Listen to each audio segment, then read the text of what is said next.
नमस्कार, आप देख रहे हैं न्यूज़ वन इंडिया। मैं हूं आपके साथ सृष्टि पांडे। अलीगढ़ से बड़ी खबर है, जहां दिन दहाड़े सराफा कारोबारी से लूटपाट।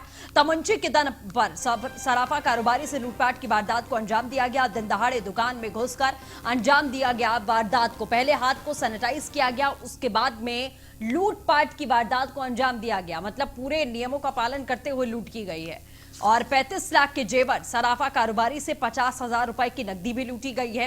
सीसीटीवी में सनसनीखेज वारदात कैद हुई है। थाना बन्ना देवी इलाके में अंजाम दी गई है लूटपाट की ये भयंकर वारदात। आईजी समेत जिले के कई पुलिस अफसर मौके पर पहुंचे हैं। लुटेरों की धरपकड़ के लिए अलीगढ़ की पुलिस की टीम पूरी तरीके से मुस्तैद दिखाई दे रही है।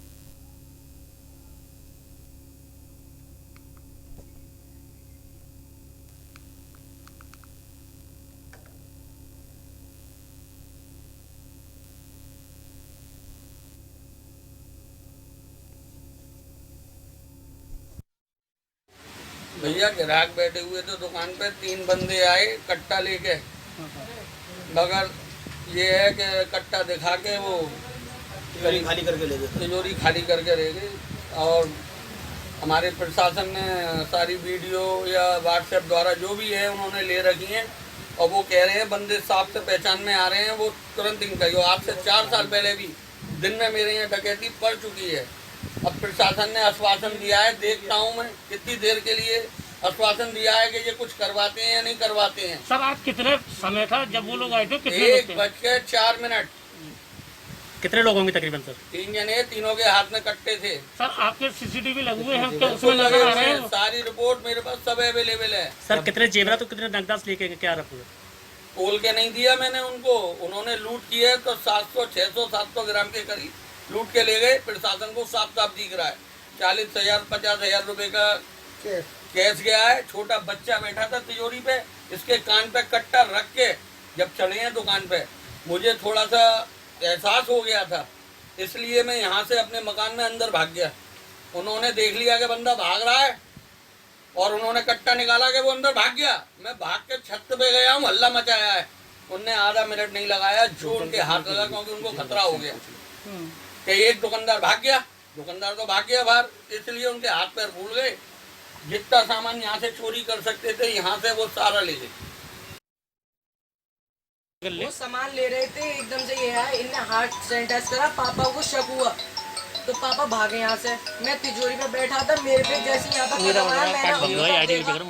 इनके हाथ में पिस्टल थी, उन्होंने मेरी तरफ करी, मैं पीछे हट गया। फिर वो ले गए सारा सामान, गए पूरी इधर की पूरी तिजोरी खाली करके चले गए। हमारा कैश ले गए, फिर हम पीछे सभी तरीके। जब वो लोग आए थे आप दुकान में थे तो उन्होंने क्या करा आपके साथ? कुछ नहीं करा। जो उनका हथियार था वो आपके ऊपर लगाया? ऊपर चढ़ के आए थे। कितने लोग थे? अच्छा, आपको कुछ उन्होंने हथियार से मारने की धमकी दी थी? शांति से बैठे रहो बस, यूं कहा था। अच्छा, कितने लोग थे? किस चीज से आए थे? आरटीआर अपाची से आए थे, यहाँ पर राउंड भी मार चुके थे। 2 व्हाइट कलर की लगभग वो सामान ले रहे थे, एकदम से ये है। थाना बन्ना देवी अंतर्गत यहाँ पे 700 चौराहे से मुश्किल से 200 मीटर दूर पर यहाँ पे एक सुंदर ज्वेलर्स दुकान है। उन्होंने दुकान का यहाँ पे काम कर रहा था। लगभग 1:15 बजे के आसपास, ये 1:15 बजे के आसपास 3 लोग मोटरसाइकिल में आया था। दुकान का सामने गाड़ी मोटरसाइकिल खड़ा कर दिया। उसके बाद 3 लड़के अंदर गए। अंदर जाने के बाद उन्होंने कट्टा दिखा के वहाँ पे जो सामान सामने था वो सब बक्सा वगैरह निकाला। और उसके बाद उनका वो जो लाकर खोला था उससे भी 3-4 ATM पैसा निकाला है। अभी लगभग 30-40 हज़ार बता रहा मालिक पैसा निकाला। और उसके बाद ज्वेल्स ले गए। उनका जो भी उनके घर अंदर गिरवी रखा है, जो सामान है, सोना का है, सब चीज़ है, वो अभी मालिक से वेरीफाई करके हमको बताएंगे। उसके अनुसार हम तुरंत FIR दर्ज करेंगे। अभी हमने हमारे SP क्राइम और SP सिटी का टीम गठित किया है। हमारे CO साहब सभी पूरा जनपद की टीम लगी है। जल्दी से जल्दी केस खुलासा करेंगे, मुलजिम जल्दी से जल्दी पकड़ेंगे। चलिए, सहयोगी योगेंद्र सिंह इस पूरे मुद्दे पर चर्चा करने के लिए ज्यादा अपडेट के साथ हमारे साथ जुड़ चुके हैं। योगेंद्र, जिस तरीके से पूरी तस्वीरें हम देख रहे हैं, दिन दहाड़े इतने बड़े पैमाने की वारदात को अंजाम दिया गया है, पुलिस को अभी तक क्या क्लू मिला है, क्या अपडेट मिला है कि आखिरकार कौन ये लोग थे जो बड़े आराम से आए, हाथों को सैनिटाइज किया और लूटपाट करके वहां से आराम से निकल लिए?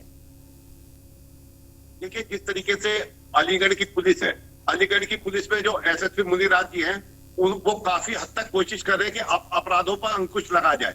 उसी चक्कर में जब से कोरोना का लॉकडाउन खत्म हुआ है, उसके बाद उन्होंने कई थाना अध्यक्षों को इधर से उधर किया है। जी। लेकिन जिस तरीके से देखने में आया है कि अभी 2 परसों ही जो यहाँ पर एक मीट कारोबारी था, उनके ऊपर तबातोड़ गोली चलाई गई, कम से कम 1 दर्जन गोली चलाई गई, जिसमें से 2 मीट कारोबारी घायल हो गए। उसी के अगले दिन ये दूसरी बड़ी घटना हो गई कि एक सुंदर ज्वेलर्स के यहाँ से करीब 35 लाख रुपए का सोना और 50,000 रुपए नकद लूट करके जो बदमाशों फरार हुए। जिस तरीके से कोरोना के बाद हर आदमी बेरोजगार हो गया है और बहुत सारे नव युवक भी बेरोजगार हो गए हैं, तो उनके सामने सबसे जो आसान रास्ता बचता है वो बचता है जो लूटपाट करने का। इसी को लेकर के जितने भी ये छोटे भैया या जितने बड़े बदमाश हैं, ये सब के सब इस तरह की लूट की घटनाओं को अंजाम दे रहे हैं। तो अपराध जिस तरीके से ये लॉकडाउन खुला, उसके बाद अपराध एकदम से उसमें बढ़ोतरी हुई है। अब पुलिस देखते हैं इसको किस हद तक कंट्रोल कर पाती है। बिल्कुल, देखिए योगेंद्र, दिन दहाड़े इतने बड़े पैमाने की वारदात होना और जब पुलिस ये कहती हो कि पूरी सख्ती के साथ में अपराधियों को उनके अंजाम तक पहुंचाया जा रहा है, उसमें कहीं ना कहीं पूरे इलाके में भी दहशत का माहौल जरूर होगा। पुलिस की तरफ से क्या आश्वासन दिया जा रहा है इस व्यापारी को कि आखिरकार कब तक इन चोरों को पकड़ा जाएगा?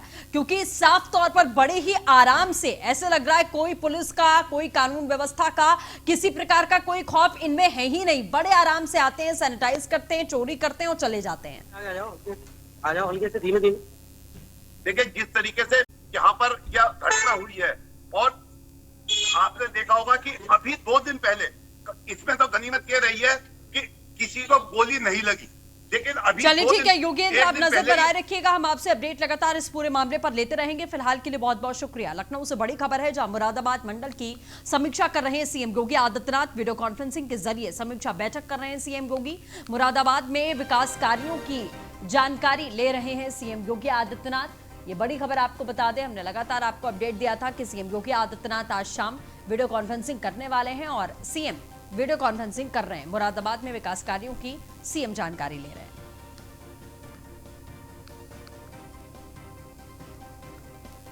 तो वीडियो कॉन्फ्रेंसिंग के जरिए समीक्षा बैठक कर रहे हैं सीएम योगी आदित्यनाथ। लखनऊ से बड़ी खबर है, मुरादाबाद में विकास कार्यों की सीएम जानकारी ले रहे हैं।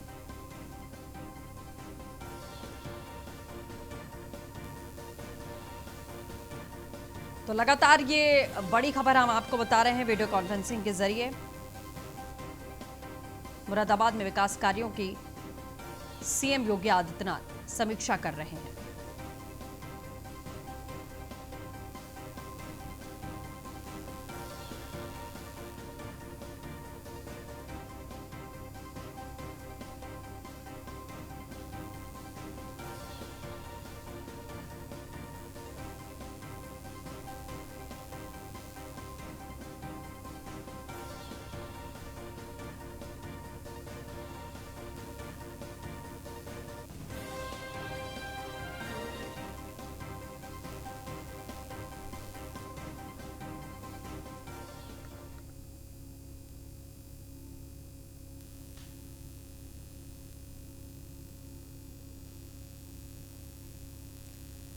तो ये लाइव तस्वीरें वीडियो कॉन्फ्रेंसिंग की हम आपको लगातार दिखा रहे हैं। तमाम आला अधिकारी यहां पर मौजूद हैं। मुरादाबाद में विकास कार्यों की जानकारी लेते हुए सीएम योगी आदित्यनाथ, इस दौरान की लाइव तस्वीरें हम आपको दिखा रहे हैं।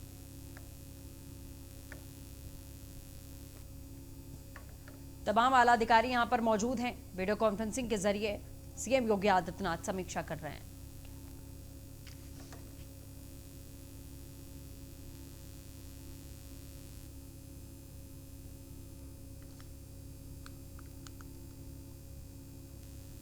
तो वहीं यूपी में गौवध पर योगी सरकार सख्त है। गौवध में हुई एनएसए की आधी से अधिक गिरफ्तारियां। आपको बता दें यूपी में पुलिस ने अब तक 139 लोगों पर लगाया एनएसए। इन सभी मामलों में 76 केसेस गौवध से जुड़े हैं। गौवध के आरोप में सरकार ने लगाई है एनएसए और रासुका। अपर मुख्य सचिव गृह अवनीश अवस्थी के मुताबिक यूपी के मुख्यमंत्री ने साफ शब्दों में ऐलान किया है कि जो लोग शांति और कानून व्यवस्था के खिलाफ अपराधों को अंजाम देते हैं उनके खिलाफ में एनएसए लगाया जा सकता है। मुख्यमंत्री का यह निर्देश इसलिए है ताकि अपराधियों में कानून का भय रहे, आम लोगों में सुरक्षा की भावना प्रबल हो। एनएसए के तहत में बिना किसी आरोप के किसी व्यक्ति को 12 महीने तक हिरासत में रखा जा सकता है। ऐसा तब होता है जब प्रशासन को लगता है कि उक्त व्यक्ति राष्ट्रीय सुरक्षा या कानून व्यवस्था के खिलाफ में खतरा पैदा कर सकता है। एसके बाजपेयी अपडेट के साथ जुड़ चुके हैं। एसके, क्या कुछ जानकारी इस पूरे मामले को लेकर? बिल्कुल, जिस तरीके से हम बात करें, लगातार उत्तर प्रदेश सरकार जी, इसकी आवाज मिल रही है आपको? लगातार काम कर रही है। अगर हम देखें तो जिस तरीके से लगातार उत्तर प्रदेश सरकार सख्त एक्शन ले रही है, कहीं न कहीं ये कार्रवाइयां बताती हैं कि किस तरीके से उत्तर प्रदेश सरकार गोवध को लेकर पूरी तरीके से सख्त है। अगर हम देखें तो 19 अगस्त तक ही उत्तर प्रदेश सरकार की तरफ से बड़े पैमाने पर गोवध के मामलों में एनएचए के तहत कार्रवाई की गई है। अगर हम इन कार्रवाई के आंकड़ों पर नजर डालेंगे तो 19 अगस्त तक 139 मामले दर्ज किए गए हैं। इन 139 मामलों से 76 मामले गोवध से जुड़े हुए हैं। तो कहीं न कहीं उत्तर प्रदेश में बड़े पैमाने पर कार्य हुआ है, जहां सीएम योगी आदित्यनाथ ने गोवंश के संरक्षण और संवर्धन को लेकर लगातार काम किया है, चाहे जिला स्तर पर होम बनाने की बात रही हो या फिर उनके लिए जो खाद्यान्न है वो उपलब्ध कराने की बात रही हो। सभी जिलाधिकारियों से अलग से इसका बजट भी जारी किया गया है। वहीं अगर महिला अपराध से जुड़े हुए मामलों को हम देखें तो जो 139 मामले कुल दर्ज हुए हैं उसमें से 6 मामले महिला अपराधों से जुड़े हुए भी हैं। वहीं 35 ऐसे मामले हैं जो जघन्य अपराधों से जुड़े हुए हैं। वहीं 30 मामले अन्य हैं जिन पर एनएचए के तहत कार्रवाई की गई है। तो हम कहें उत्तर प्रदेश सरकार कानून व्यवस्था को लेकर पूरी तरीके से सख्त है, चाहे वो महिला और बच्चों से जुड़े हुए अपराध रहे हों या फिर गोवध को लेकर अपराध हुए हों। एनएचए के तहत उत्तर प्रदेश सरकार ने बड़े पैमाने पर कार्रवाई की है। अगर हम इस साल के आंकड़े को देखेंगे तो 139 ऐसे मामले। चलिए, बिल्कुल, इसके अपडेट के लिए बहुत शुक्रिया। प्रयागराज से बड़ी खबर है, जहां सीएम योगी आदित्यनाथ से मिले स्वामी नरेंद्र गिरी। जी हां, सीएम से मुलाकात में माघ मेले समेत कई मुद्दों पर चर्चा की गई है। अखाड़ा परिषद के अध्यक्ष हैं स्वामी, आपको बता दें, नरेंद्र गिरी। उन्होंने मुलाकात के दौरान तमाम मुद्दों पर सीएम योगी आदित्यनाथ से चर्चा की है।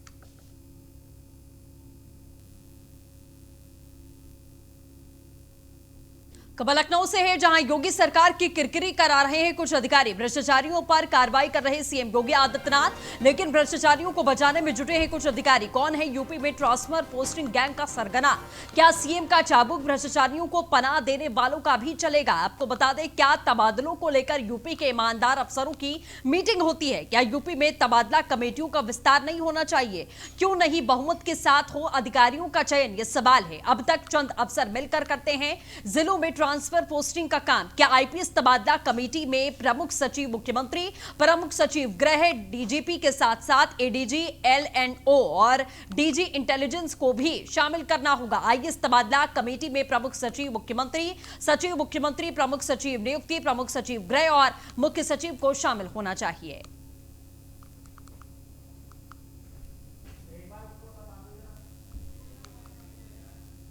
योगी सरकार की बड़ी उपलब्धि, कोविड टेस्ट मामले में यूपी लगातार इतिहास लिख रहा है। अब तक 72,17,980 टेस्टिंग हुई है। कल उत्तर प्रदेश में 1,50,652 टेस्ट किए गए। देश के सभी राज्यों से सबसे ज्यादा यूपी में अभी तक टेस्ट किए गए हैं। आपको लगातार बता दें, कल ही 1,50,652 टेस्ट किए गए हैं और इनमें से 50,000 टेस्ट आरटी-पीसीआर और अधिक तक सरकारी लैब से हुए हैं। यह उत्तर प्रदेश के लिए बहुत बड़ी उपलब्धि है। यूपी देश में सबसे ज्यादा टेस्ट कर रहा है, जबकि पॉजिटिविटी रेट राष्ट्रीय औसत से आधा है। यह रेट प्रतिशत पॉजिटिव रेट के आधार पर है। मृत्यु दर भी नेशनल एवरेज से काफी कम है।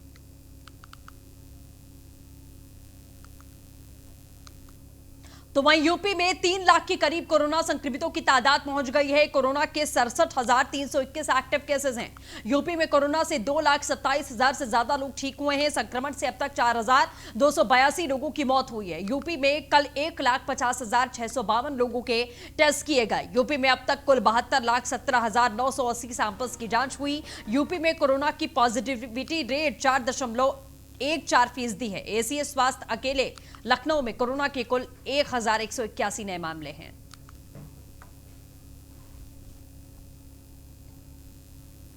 तो यूपी में कल 1,50,652 टेस्ट किए गए हैं। यूपी में अब तक 72,17,980 सैंपल्स की जांच हुई है। यह बड़ी खबर हम आपको लगातार बता रहे हैं।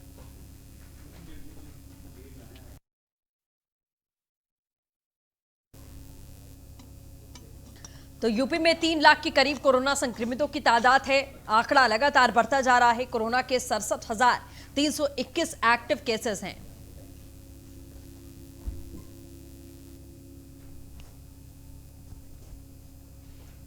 एसके वाजपेयी अपडेट के साथ जुड़ चुके हैं। एसके, क्या कुछ जानकारी, केसेस लगातार बढ़ते जा रहे हैं? एसके, आवाज मिल रही है आपको? जी बिल्कुल, हम देखें बोलिए। जिस तरीके से उत्तर प्रदेश में कोरोना के मामले लगातार बढ़ रहे हैं, वो चिंता की बात जरूर है। अगर हम अकेले आज उत्तर प्रदेश की बात करें तो 7,000 से ज्यादा नए मामले अगर हम डिस्चार्ज होने वाले मरीजों का आंकड़ा देखेंगे तो वो जरूर अच्छा खासा है, लेकिन बावजूद इसके जो लगातार कोरोना के संक्रमित उत्तर प्रदेश में निकल के आ रहे हैं वो चिंता जरूर बढ़ा रहे हैं। कोशिशें जरूर प्रशासन की तरफ से की जा रही हैं कि किसी तरीके से कोरोना के आंकड़ों पर काबू पाया जाए, लेकिन बावजूद इसके ये आंकड़े फिलहाल काबू होते हुए नहीं दिख रहे हैं। जहां आज जो नए मरीज हैं वो 7,103 है, वहीं डिस्चार्ज की संख्या मात्र 5,936 है। तो कहीं ना कहीं ये बड़ा आंकड़ा है। और वहीं उत्तर प्रदेश में अगर हम कुल संक्रमितों की संख्या को देखेंगे तो वो 67,321 है। हालांकि अब तक 2,27,000 से ज्यादा मरीज उत्तर प्रदेश के विभिन्न अस्पतालों से डिस्चार्ज जरूर हुए हैं। तो बिल्कुल, देखिए इसकी सबसे बड़ी बात यह है कि लगातार कोविड को लेकर बैठकें होती हैं, टीम 11 की बैठक हो रही है, सब कुछ, लेकिन लखनऊ में ही सबसे ज्यादा केसेस आ रहे हैं। आज के आंकड़े की बात कर लें तो लखनऊ में सबसे ज्यादा केसेस हैं। तो आखिरकार सिर्फ टेस्टिंग ही या चेन को तोड़ने का भी कोई उपाय सरकार खोज रही है? बिल्कुल, निश्चित तौर पर कोशिशें जरूर हो रही हैं। जहां उत्तर प्रदेश में टेस्टिंग बढ़ी है, उत्तर प्रदेश में आज रिकॉर्ड 1.5 लाख से ज्यादा सैंपल्स की टेस्टिंग हुई, लेकिन बावजूद इसके आंकड़े भी उसी रिकॉर्डिंग में बढ़े हैं। अगर हम देखेंगे तो आज लखनऊ में ही अकेले 1,181 नए मामले हैं, जहां 827 डिस्चार्ज है। अगर हम लखनऊ के कुल मरीजों की बात करें तो 9,000। चलिए ठीक है, इसके आप लगातार नजर बनाए रखिएगा, अपडेट लेते रहेंगे। फिलहाल के लिए शुक्रिया। खबर लखनऊ से, जहां पुलिस कर्मचारियों की कार्यमुक्त न होने पर डीजीपी नाराज है। डीजीपी मुख्यालय से स्थानांतरित हो चुके हैं कई पुलिस कर्मचारी। 4 बार डीजीपी मुख्यालय के कहने के बाद भी कार्यमुक्त नहीं हुए हैं। डीजीपी मुख्यालय ने नोएडा लखनऊ पुलिस कमिश्नर को 5वीं बार पत्र लिखा है। मामले में सभी एडीजी जोन को लेटर लिखा गया है। डीजीपी के स्थानांतरण के आदेश के बावजूद भी कार्यमुक्त नहीं किया गया है। स्थानांतरित पुलिस कर्मचारी को पूरे मामले में डीजीपी हितेश चंद्र अवस्थी ने अपनी नाराजगी जाहिर कर दी है।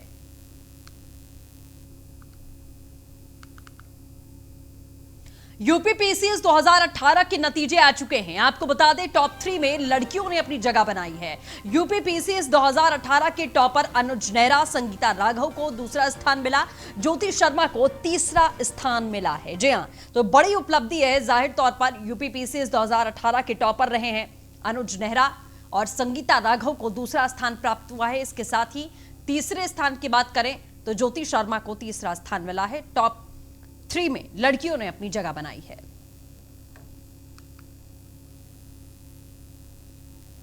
तो यूपी पीसीएस 2018 के नतीजे घोषित हो गए हैं। जो टॉप 3 के नाम है वो हम आपको लगातार बता रहे हैं।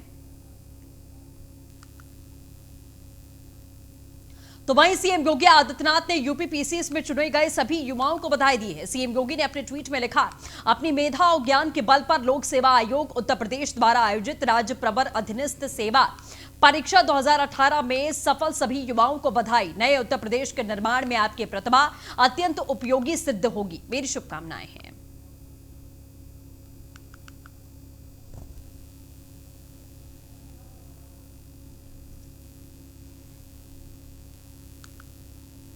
तो वहीं नोएडा के भास्कर मिश्रा का यूपी पीसीएस में चयन हुआ है। भास्कर मिश्रा पुलिस उपाधीक्षक पद पर चयनित हुए हैं। नोएडा अथॉरिटी के रिटायर्ड वित्त नियंत्रक मनमोहन मिश्रा के बेटे हैं भास्कर मिश्रा।